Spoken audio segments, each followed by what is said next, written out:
The Antlered Ship, written by Dashka Slater, illustrated by the Fan Brothers. The day the Antlered Ship arrived, Marco wondered about the wide world. He had so many questions. Why do some songs make you happy and others make you sad? Why don't trees ever talk? How deep does the sun go when it sinks into the sea? But when he posed these questions to the other foxes, they grew silent.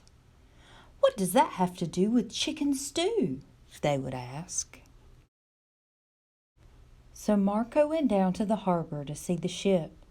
3 deer greeted him at the gangplank. Marco wasn't surprised to learn that they were lost. "We hope to hire a seaworthy crew," explained Sylvia, the captain. "I'm afraid we aren't very good sailors." "I will join you," Marco said. He thought to himself, "I will search the sea for foxes who know the answers to my questions." A pigeon named Victor volunteered along with his entire flock. "We want to have adventures," they cooed. "Welcome aboard," Captain Sylvia said. "We're going to a wonderful island with tall, sweet grass and short, sweet trees. When we get there, we'll eat a delectable dinner." But the voyage was more difficult than anyone expected.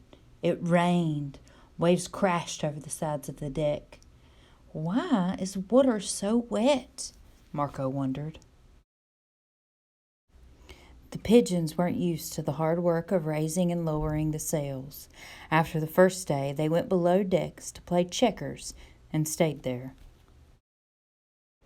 The deer worried about sharp rocks and fierce pirates, and feeling seasick, they huddled in the bow and waited for something bad to happen. After days of drifting and dining on crackers, the animals were damp and cranky. "We should have stayed in the woods," Sylvia said. "Deer aren't supposed to go to sea." "We should have stayed in the park," added Victor. "Pigeons aren't supposed to do hard labor." Marco eyed the deer and the pigeons. "Foxes aren't supposed to be vegetarian," he said. "Still, we must do the best we can." That evening, Marco found a recipe book in the galley and cooked a warm and reviving stew.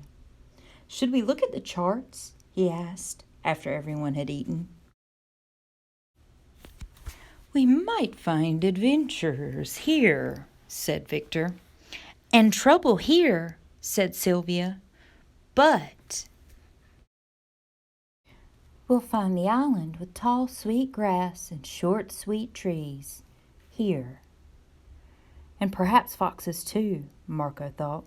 Foxes with answers. As they plotted their course, the wind picked up. The storm clouds thinned into marvelous swirls. "Raise the sails!" cried Sylvia.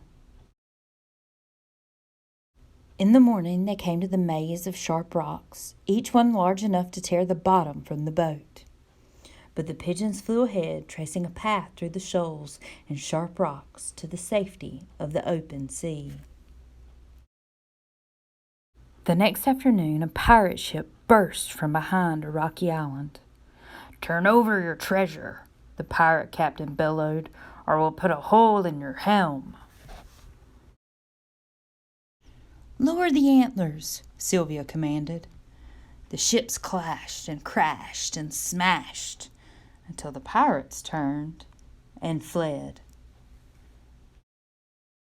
That evening, an island appeared on the horizon with tall waving grasses and short swaying trees. "We found it!" Sylvia cried.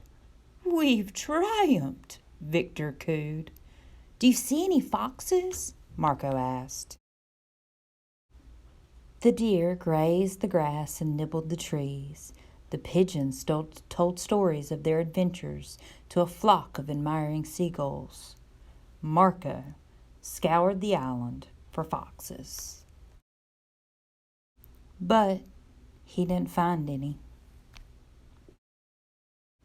I have failed, Marco told Victoria and Sylvia. No foxes, no one to answer my questions. What questions? Victor asked. Marco took a deep breath. Do islands like being alone? Do waves look more like horses or swans? And what's the best way to find a friend you can talk to? The last one's easy, Sylvia said. You make friends by eating together. I disagree, said Victor. You make friends by having adventures together. Maybe you're both right, Marco said. But I think you make friends by asking them questions. Well then, mused Sylvia, should we head home tomorrow, or should we visit the island of scrumptious shrubbery?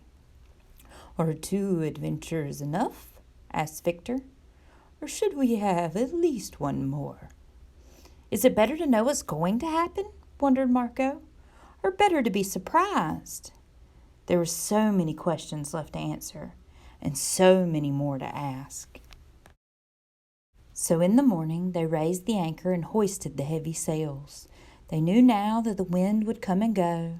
The clouds would sometimes make marvelous swirls, and sometimes make them wet, and that everything they hoped to find could be found aboard an antlered ship, on the way to wherever they were going.